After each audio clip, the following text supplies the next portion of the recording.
Muy buenas tardes a todos los aquí presentes y, por supuesto, a los que nos están viendo a través de la plataforma digital. Vamos a empezar ahora con la última de las sesiones de este día, 26 de noviembre, que se enmarcan, como todos sabemos, en unas jornadas pues, densas, interesantes, llenas de polémica, llenas de nuevas ideas y, por lo tanto, bienvenidas desde todos los frentes, desde el frente jurídico, antropológico, cultural, artístico, etcétera. Aprovecho ya justamente este momento pues, para felicitar a los organizadores por las mismas y nada, animarlos a que cuando pase toda esta tormenta epidémica podamos hacerlo presencialmente y disfrutar unos de otros. Bien, como he dicho, la última sesión va dedicada a un tema que se ha titulado se ha rotulado de una manera bastante sugerente. Dice, transgresiones lícitas, reproducción de las fiestas.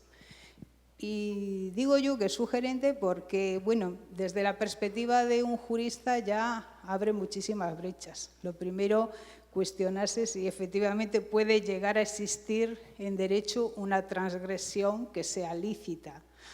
Sabéis que en el mundo jurídico somos muy binarios y entonces o es lícito o es ilícito, pero el tertium genus que se nos plantea aquí justamente nos hace pensar, nos hace recapacitar. ¿Será posible que en determinados contextos lo ilícito, lo ilegal sea permitido? En fin, a mí desde luego, ya digo, esta sugerencia me hizo pues dirigir mi mirada corriendo a ver qué dicen los tribunales, qué dicen las leyes sobre este tema y algunas conclusiones he sacado que si nos da tiempo pues las pondremos en común. Bueno, entonces creo que el tema es muy acertado y nos va dando las pistas de lo poliédrico que es esta materia. Luego ya la última de las palabras que aparece en este tema, fiestas, pues desde luego es algo que nos conecta íntimamente a todos, forma parte de nuestro imaginario, forma parte de nuestra vida, de nuestro recorrido existencial. La fiesta es un poco esa manifestación social y popular de determinados eventos, protestas o culturas.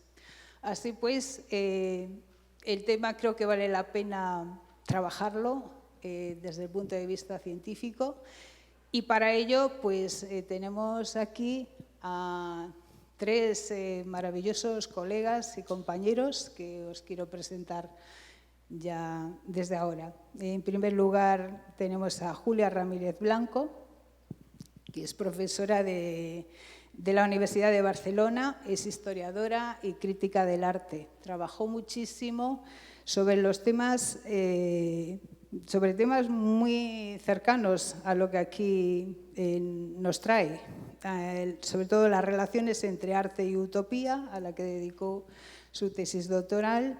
Y actualmente, si no me fallan los datos, pues está más centrada en la intersección entre arte, imaginación social y activismo. Fruto de justamente este recorrido investigador, pues son algunas de sus obras, El bricoler y la ciudad o Estudios del caso para una iconografía de protesta. También nos acompaña el profesor Honorio Velasco. El profesor Honorio Velasco, que será seguramente muy conocido de todos nosotros, no solo por su excelencia científica, sino por su bonomía también. Es catedrático de Antropología Social en la Universidad Nacional de Educación a Distancia. Ha intervenido como conferenciante, ponente y profesor en muchísimos grados, posgrados y másteres, como el de Derecho de la Cultura, Patrimonio Cultural, Gerontología. Es además profesor del programa de doctorado de la Universidad de Caldas y ha sido profesor invitado en la Universidad de Granada. Tiene numerosos estudios científicos y libros, uno especialmente dedicado a este tema sobre la fiesta y otros pues, más cercanos en el tiempo, como la fragilidad del patrimonio cultural inmaterial o diversidad cultural y patrimonio inmaterial. Y por último, también nos acompaña a través de videollamada un carísimo amigo y profesor, colega, profesor de Derecho Administrativo de la Universidad de Sassari, Domenico Dorsoña, al que saludamos desde aquí. Domenico en estos momentos tiene una gran dedicación científica y personal al arte, porque además en su persona confluyen justamente los dos perfiles. Es un gran pintor y además es un experto en derecho del arte, y fruto de ello, pues desde el punto de vista jurídico, pues son muchas de sus obras y artículos muy reconocidos como Ciudadanía, Cultura y Emigración. El último, por ejemplo, se me ocurre ahora el último artículo que aparece en la Revista Española de Patrimonio Cultural y Derecho, o un máster que lleva a cabo desde hace más de una década en la Universidad de Sassari sobre Derecho, Economía, Arte y Cultura.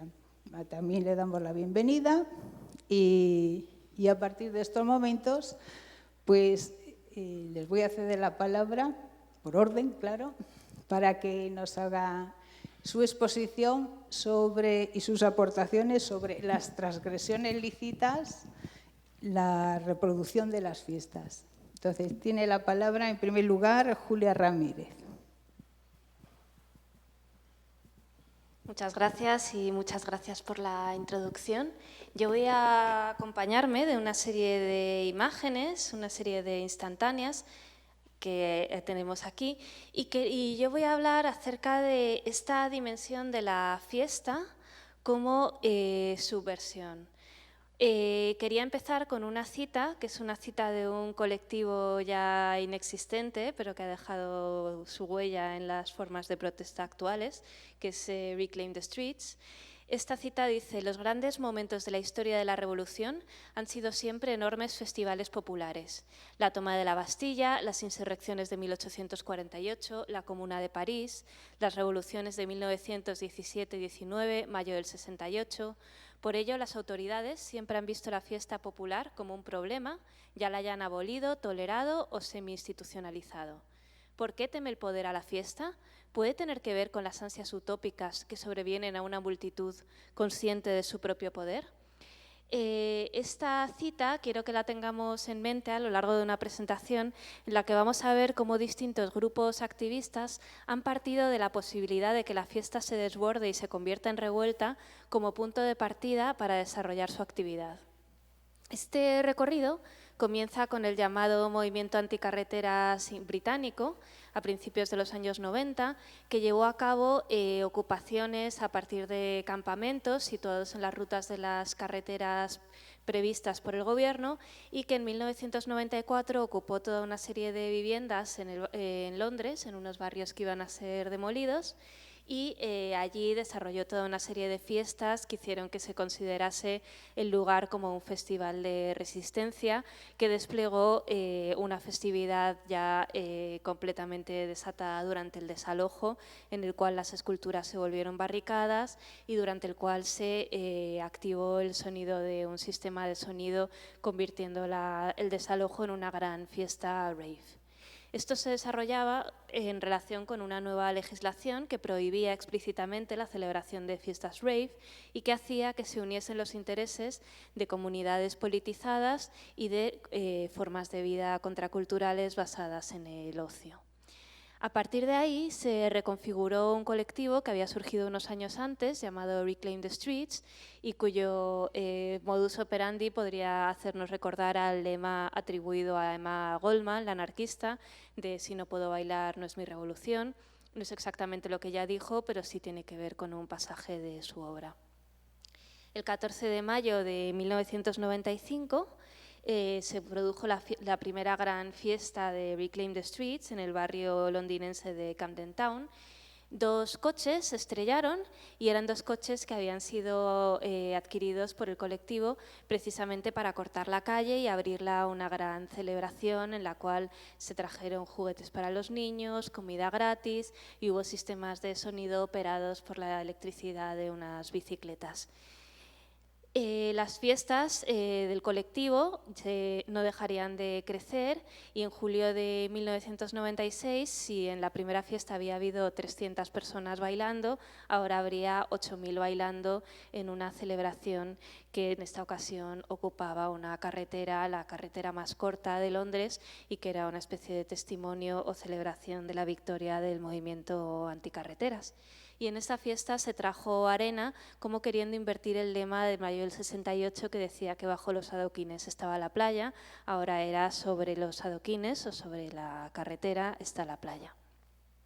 En esta fiesta también había un par de zancudos remitiéndose de manera muy consciente al imaginario carnavalesco. Estaban saludando, tocando música, sonriendo. Aquí vemos la gran presencia policial. Y sin embargo, a pesar de esta gran presencia policial, nadie se dio cuenta de que en realidad debajo de las faldas había activistas que estaban perforando el suelo y plantando unos árboles que habían sido rescatados precisamente de las campañas del movimiento anticarreteras.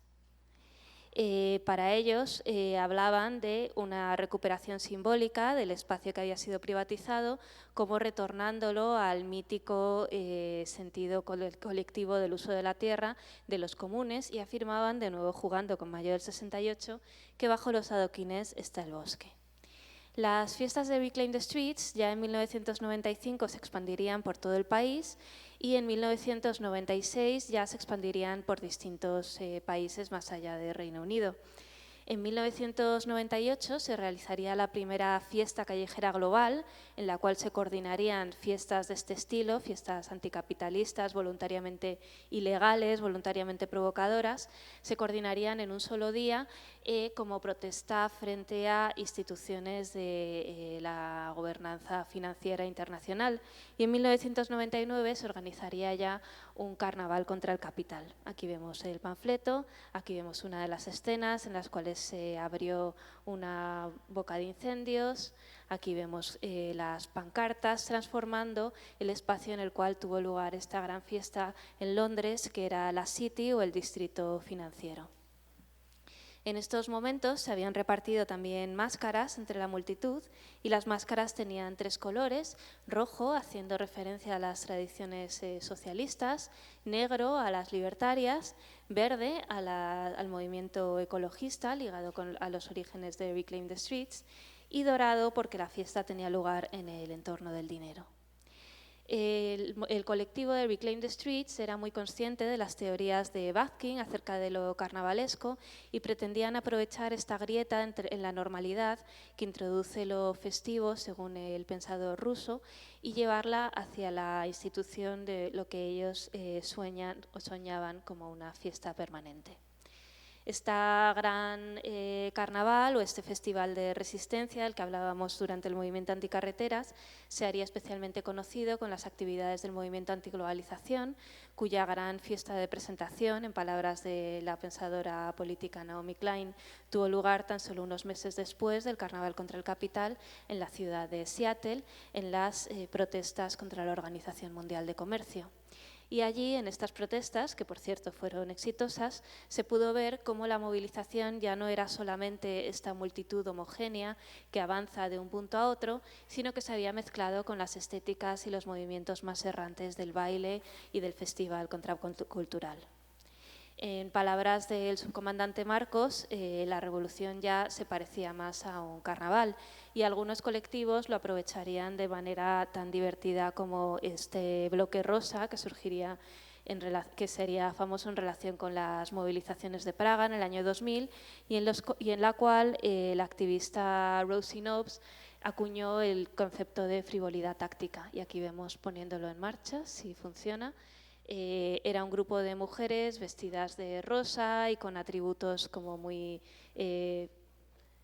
una exhibición de una feminidad performativa, una feminidad lúdica. ¿Podemos ir al vídeo? ¿Se puede ver el vídeo?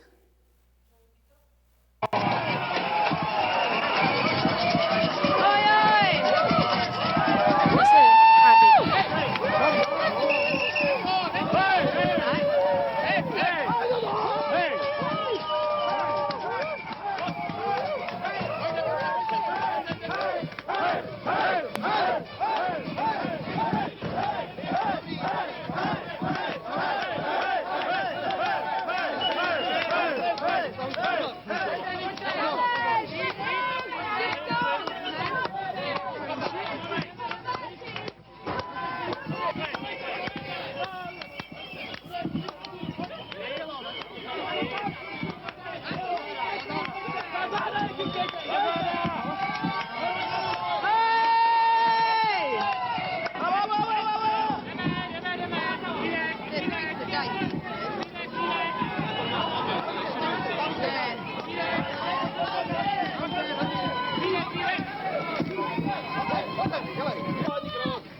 Y bueno, vemos aquí lo carnavalesco aplicado a la protesta, funcionando de una manera que también dependía del factor sorpresa, pero que mostraba las posibilidades del humor, del disfraz y de la excepcionalidad que instaura la fiesta en un contexto político.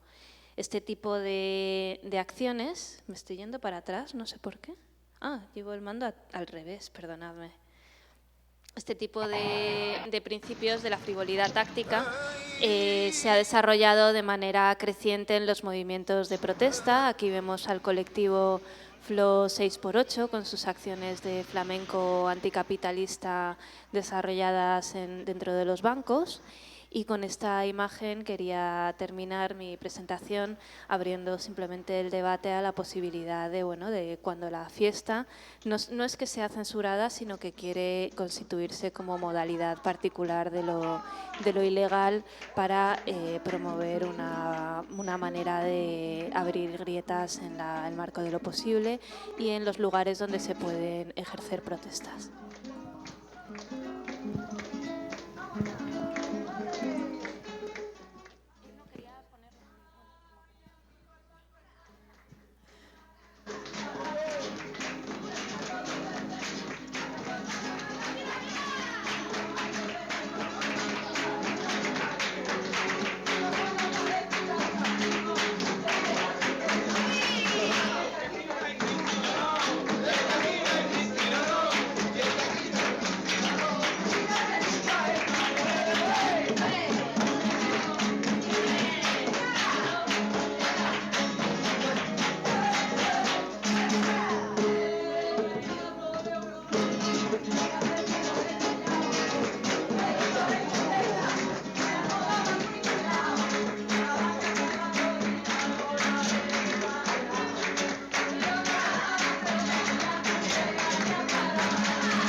Pues muchísimas gracias, Julia, por esta refrescante aportación que nos deja ver un poco esa transgresión lícita de lo que hoy podemos entender como fiesta aún.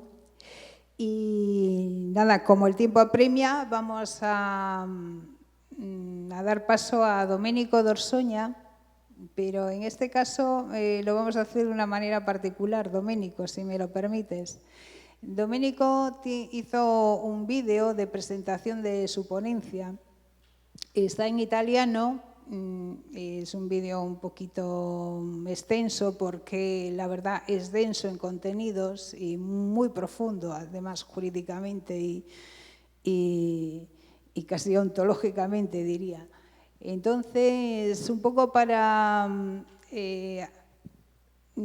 abreviar y darle ritmo a esta mesa, yo me he permitido hacer un pequeño resumen o síntesis de cuál es la idea que nos quiere transmitir Domenico en su vídeo. Todo ello sin perjuicio de que al final, después de que hablen todos los ponentes, podamos remitirnos al vídeo que se proyectará y ahí sí que ya podremos verlo en extenso. Bueno, Domenico, me vas a permitir que haga un resumen en español. Seguramente no voy a sacar todas las ideas que has vertido, pero creo que he captado lo que querías decir. Domenico distingue tres grandes bloques en su disertación. La primera habla de la fiesta y del derecho, en alusión a las palabras que dijo en la sesión de ayer el profesor Flores Castro, que decía más o menos que el derecho, que estaba un poco obsoleto y que iba un poco a remolque de todo lo que era el mundo cultural y artístico y que por lo tanto no ofrecía soluciones. Domenico quiso contestar a esto diciendo que el derecho no puede ir por delante de la realidad, sino que el derecho debe extraer elementos de la realidad para construir después todos esos conceptos y llevarlos al mundo jurídico. Entonces es normal lo que viene a decir que en este caso el derecho siempre tiene que ir un paso por detrás, ¿no? En el caso de la fiesta dice que además esa construcción jurídica tiene que hacerse desde muchos frentes porque el derecho ahora mismo no tiene las bases. Y así dice que si en el arte hay que hablar de teoría del arte, de estética y derecho, cuando se habla de la fiesta la cosa se pone mucho más compleja porque hay que introducir el elemento antropológico, la teoría del arte, la filosofía estética y con todo eso abrazarlo con el derecho y con la normativa jurídica. Después, en el segundo bloque, habla el nombre de esta mesa, de la transgresión lícita, algo que nos choca a todos, como ya dije, y a Domenico también. Y lo primero que dice es que en derecho no es posible una transgresión lícita. Dice que hay casos en los que efectivamente se puede contextualizar la norma e interpretarla de una u otra manera para justificar determinados comportamientos. Pero eso jurídicamente no significa que se esté transgrediendo nada, sino que se está reinterpretando o que se está adaptando a unas circunstancias, por razones de justicia también, el derecho. Por lo tanto, el derecho... En el derecho hoy en día no existe la transgresión, el derecho no puede deformar la realidad social hasta el punto de no ponerle límites y hacer que la transgresión sea pacíficamente lícita y lo único que puede hacer es contextualizar la norma. Y por último, entran a abordar ya el tema de la fiesta en sí mismo. Y dice que es un tema bastante complejo jurídicamente y que hay que verlo desde muchas perspectivas, ¿no? Hasta hace poco no se entendía como una forma de arte, sino como una expresión social. En el arte no tenía cabida la idea de fiesta o incluso lo que nos acaba de expresar Julia, ¿no?, en su contribución aquí a estas jornadas. Pero ocurre que con el tiempo, sobre todo a partir del año 2000, el arte se festivaliza y la temática de la fiesta, que antes era folclore, ahora pasa a convertirse en una expresión de arte contemporáneo, y en un doble sentido, que puede llegar a ser una forma de arte contemporáneo y que además entra en la categoría de arte contemporáneo, y que una manifestación clara es la carnavalización del arte contemporáneo que ocurre en países como Trinidad y Tobago o en el propio Brasil, o cuando se hacen recreaciones con la máscara y sirve incluso para tratar temas sociales.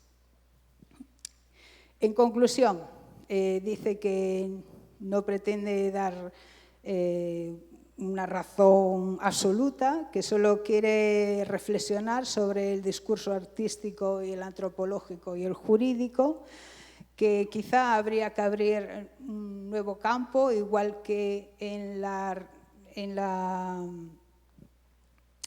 sesión de ayer se habló de un derecho autónomo a la libertad del arte. A lo mejor habría que empezar a construir esa nueva idea de la libertad de la fiesta, o un concepto jurídico, un régimen jurídico, un sistema jurídico en torno a eso, y ligarlo además pues con la idea de democracia participativa y con la esfera pública, ¿no?, donde la transgresión pues sería una forma de manifestación también del proceso democrático de la sociedad en la que vivimos. Esas son sus reflexiones. Domenico, no sé si quieres decir algo, porque entiende perfectamente español y también lo habla si quiere. Domenico, tiene la palabra si quieres expresar algo. Muchísimas gracias, Teresa. Y solo un saludo a los amigos y colegas queridos. Honorio, hace mucho tiempo que no nos vemos como todos en el mundo, porque el distanciamiento social es una nueva forma de vida, diría Honorio Velasco. Entonces, ya está. Vale. Bueno, pues muy bien. Entonces, me apruebas la traducción, ¿no, Domenico? Sí, bueno, apruebo. Pues ya está. Bueno, pues sin más preámbulos, le doy la palabra a Honorio Velasco, que desde el punto de vista antropológico nos va a dar su visión de la fiesta ayer, hoy y mañana. Tiene la palabra. Bueno, muchas gracias por la presentación, Teresa. Yo quería felicitar muy sinceramente a la organización, por una parte al Instituto para la Comunicación Cultural y a la Fundación Gaveiras, por haber culminado un largo proceso para la realización finalmente de este congreso, en principio jornada después, pero es que la pandemia es el gran instrumento reductor que la modernidad actual pues que se nos ha presentado en ella. Bueno, el tema francamente es muy complejo, es muy extenso. Me voy a limitar a 3 ideas o 4. Alguna de ellas tiene que ver con que yo entendí primero lo de las transgresiones lícitas de una manera y luego, finalmente, tengo que reconocer que debido al conjunto de planteamientos en las jornadas, pues he llegado a la comprensión de transgresión lícita de otra manera. Hablando de la cultura popular y fundamentalmente de las fiestas tradicionales, dijéramos, nunca se concibe una fiesta sola, sino dentro de un sistema. Decimos los antropólogos un ciclo. El ciclo a veces es anual y a veces es mucho más largo que el año. Hay fiestas lustrales, sin duda ninguna que podréis reconocer diferentes tipos de ciclos. Es un asunto extenso, pero la idea fundamental es no se concibe una fiesta sola. Y en este sentido es muy importante tenerlo en cuenta porque dijéramos el concepto de la transgresión lícita tiene sentido cuando una fiesta no se concibe sola. En particular, porque el paradigma, diríamos, de la fiesta de la transgresión en la cultura tradicional está claro, es el carnaval. Pero, francamente, el carnaval es exactamente una pieza dentro de un conjunto de sistema. Mucho más allá de Bakhtin, por supuesto, mucho más allá de Bakhtin. Todo el papel, diríamos, catártico que jugaba el carnaval en las sociedades tradicionales de jerarquía férrea y de tiranía muchas veces, tenía un pleno sentido. Finalmente reafirmaba el orden. Y esta reafirmación del orden resultaba, dijéramos, el coste menor que tiene la asunción de los momentos de desorden. En buena medida, dijéramos, esta idea trasladada a la modernidad, esta idea funciona. Lo primero que tengo que decir es que del conjunto de la fiesta tradicional, lo que ha sobrevivido en la modernidad fundamentalmente son las fiestas. Otras muchas cosas de la cultura tradicional han desaparecido. No voy a decir si feliz o infelizmente. Los patrimonialistas solemos llorar por ello, pero bueno, permitirnos algunos lloros, que está bien que los hagamos. Y a veces los hacemos como denuncia. Claramente, lo hacemos como denuncia. Porque ciertamente dijéramos, para justificar la modernidad y para progresar en la modernidad no era necesario suprimir. Y de hecho es interesante y en cierto modo irónico que este aspecto, dijéramos, del desorden controlado que era el carnaval ha sobrevivido en la modernidad hasta el punto de carnavalizar casi todo. Por un lado, las fiestas. Muchas de las fiestas modernas lo que han hecho ha sido revestirse de carnaval. En particular, en la medida en que la sociedad ha tomado, dijéramos, la agencia, la capacidad de controlar el tiempo festivo y a la vez igualmente de controlar las actividades festivas. Porque es claro saber que dijéramos que en el sistema tradicional las fiestas ortodoxas eran fundamentalmente la exhibición del control del poder. Esto es obvio. No es ninguna idea brillante, simplemente es obvio. Y en esta medida, en la medida en que este arquetipo, diríamos, de la continuidad del orden en la fiesta ortodoxa, estaba internalizado ya dentro, diríamos, de las poblaciones modernas, en esa misma medida el carnaval al mismo tiempo ha sido el arquetipo de la protesta, el arquetipo del desorden, el arquetipo en ese sentido, dijéramos, de la libertad, de la expresión de la libertad. Pero fijaros que precisamente los carnavales han estado prohibidos reiteradamente, una y otra vez ya, incluso por la propia Iglesia. Pero no quiero decir menos de los poderes políticos. En numerosas ocasiones, prohibidos, pero a la vez medianamente tolerados. Bueno, nada más tenemos todo el ejemplo, diríamos, de la resistencia del carnaval durante el franquismo. Una resistencia asombrosa.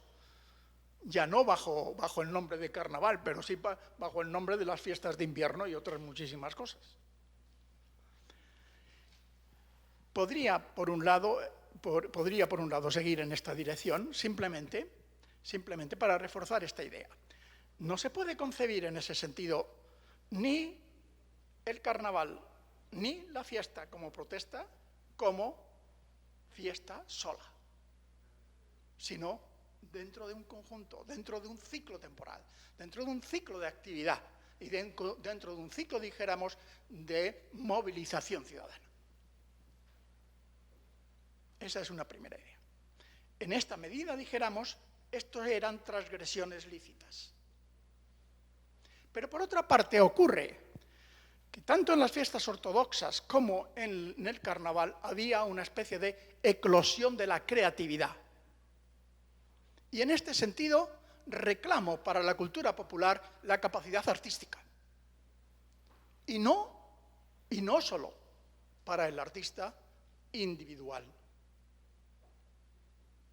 que parece en ese sentido muchas veces presentado como el prototipo de la libertad. No, hemos perdido en buena medida la concepción de sujeto comunitario y la capacidad que el sujeto comunitario tiene en ese sentido para la creación y para la creación cultural. Y en esta misma idea también para la libertad, para el ejercicio de la libertad como creación cultural. Podría dar muchos ejemplos sobre esto. En particular, por supuesto, en los carnavales. Es decir, la eclosión de creatividad que tienen los carnavales la veis todos los años. No puedo menos de mencionar Cádiz, por supuesto, pero igualmente Las Palmas o Santa Cruz de Tenerife, por indicar solo algo, pero hay montones de carnavales en montones de ciudades, no solo en España, por supuesto. Y no solo eso, sino toda una especie, diríamos, de capacidad de creación con motivo de otro conjunto de fiestas por medio, dijéramos, de arquitecturas efímeras. Muchas veces todo esto contiene además un mensaje. Ese mensaje tiene un doble componente, que también en ese sentido es parte de lo que se entiende como transgresión lícita. Hay un componente, por una parte, diríamos, de servicio al orden, de elogio al poder, y hay otra parte de crítica y de rebeldía y de protesta. Y en esta polaridad de la tensión entre el poder y la rebeldía y la libertad se entiende la fiesta, en eso. Y se entiende el concepto lícito de la transgresión. Otro es el problema, y en esto estoy completamente de acuerdo con Domenico, otro es el problema de cómo combinar, diríamos, la normatividad, en particular en los espacios públicos, con esta agitación que tiene la fiesta, y en particular la fiesta carnavalesca. Pero igualmente, os insisto, hay otras muchas fiestas que tienen ese mismo componente, no como dijéramos el componente esencial, pero sí como uno de ellos.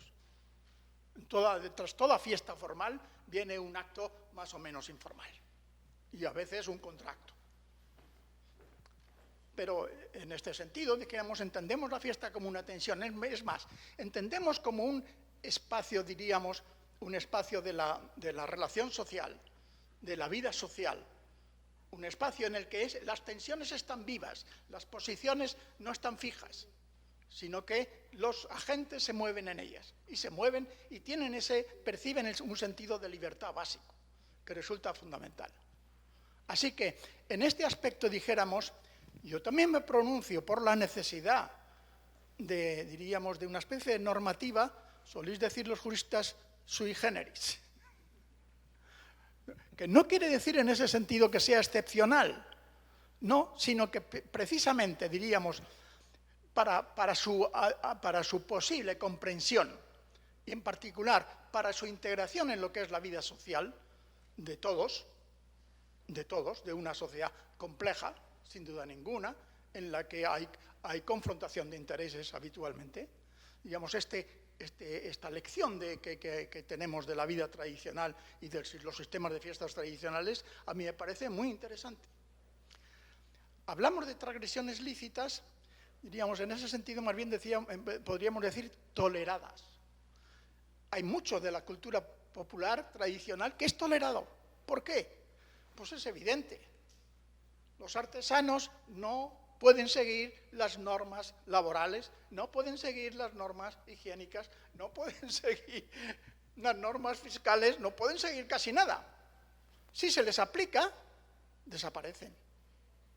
Si se aplica estrictamente la normativa a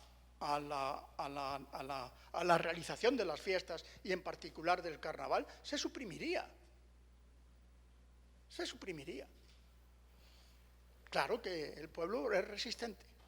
Yo recuerdo un pueblo que le prohibieron un tipo determinado, diríamos, de carnaval, que sustituyeron por era una confrontación, voy a decirlo claramente, era una confrontación, dijéramos, entre los toros entre el toro encierro y los mozos, con la prohibición, dentro, dijéramos, de las vaquillas de carnaval, además. Bueno, pues la prohibición que emitió el gobernador se saltó de la siguiente manera. Se pusieron delante del autobús de línea y no lo dejaron salir del pueblo. Y se retrasaban un poco, el autobús de línea se iba hacia ellos y ellos se retrasaban otro poco, y de ese modo mantuvieron la misma tensión que mantenían en relación a los toros. Hay numerosos ejemplos en ese sentido de la resistencia popular y entendida como una transgresión tolerada. Esta concepción de la transgresión lícita como transgresión tolerada, ya os digo, es la que permite mantenerse a este patrimonio inmaterial, que es la cultura tradicional, la cultura popular tradicional, en la modernidad.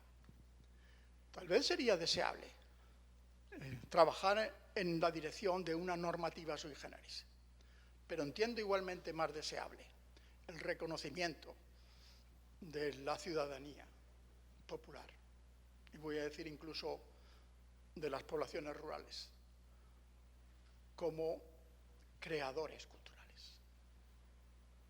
Esto es algo que se les ha negado. Se les ha hecho en ese sentido paradigma, prototipo del retraso y prototipo de la inacción, de la tradición en ese sentido rutinaria. Pero la capacidad de creación cultural la tienen, y al menos no se les puede negar. Bueno, yo suelo decir que como historiadora del arte estoy completamente de acuerdo con esta visión. De hecho, en mi libro Utopías artísticas de revuelta, que en parte tiene que ver con lo que he contado hoy, se habla de la creatividad colectiva que se produce en momentos de celebración insurreccional, ¿no? Y hablo precisamente de los momentos de empoderamiento creativo que tienen mucho que ver con la fiesta. Y bueno, es verdad que hay categorías dentro de la historia del arte, como por ejemplo el art brut, el arte marginal, el arte outsider, pero que en general tienden a mantener esta noción también del individuo, ¿no? El individuo extraño, el individuo sin formación artística, pero individuo al fin y al cabo. Y es verdad que hay ciertos contextos, porque son contextos, no se produce de manera fuera de esos contextos, pero hay ciertos contextos sociales que generan una creatividad no especializada y no individual. Y eso a mí me parece que es muy, muy interesante y que se ha visto en algunos momentos también de la historia reciente. Hay no solo en cuanto a lo positivo, hay, por ejemplo, en España el ejemplo del Archivo del Duelo, que surgió después de los atentados de Atocha, y guardaron todos los ejemplos de creatividad que hubo en relación con este duelo. Con el 15M también hubo muchos ejemplos de creatividad colectiva, y está el archivo del 15M que guarda muchos de estos ejemplos. Y yo creo que efectivamente es interesante, pero que hay que estudiarlo siempre de una manera contextual, ¿no? No se puede abordar este paradigma más, digamos, ya muy superado por otra parte, de artista, vida y obra, sino que también está el momento, el contexto concreto de la creación, ¿no?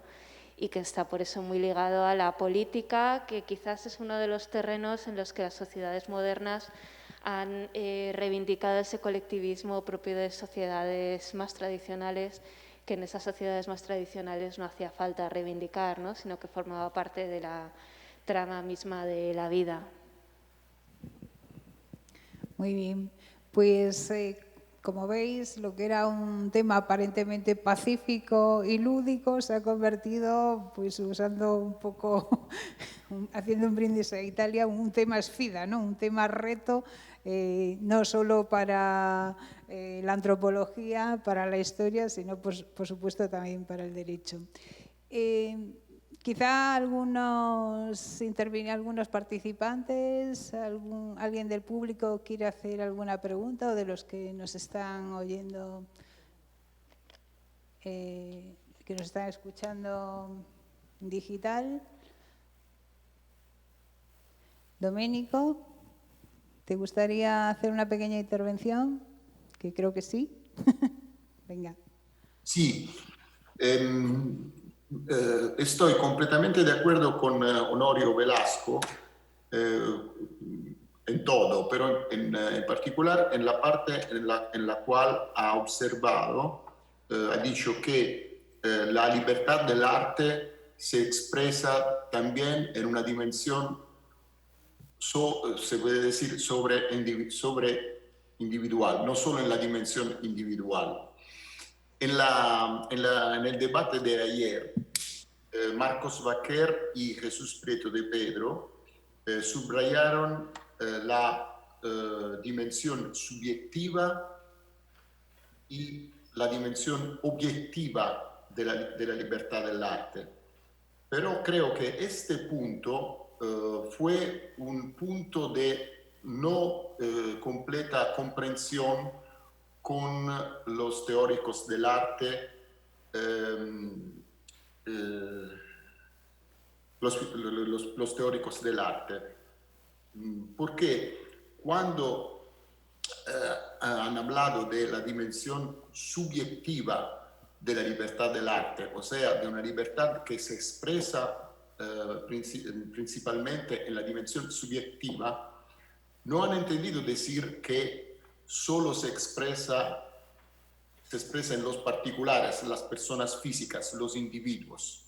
Cioè también hay una dimensión, existe una dimensión no individual, pero subjetiva. Honorio ha utilizado la palabra colectiva. Jurídicamente es un sujeto, no, un sujeto pero no individual.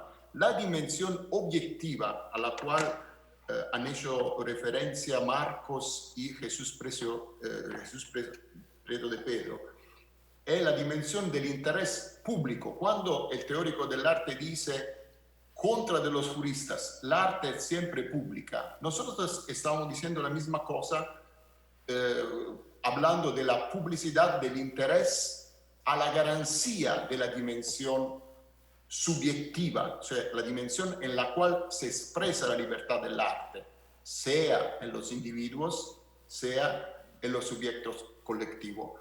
En mi intervención, la sutil, digamos, línea de demarcación o de reflexión es sobre el tentativo de hablar sobre el fenómeno artístico que se expresa en el marco más general del fenómeno cultural.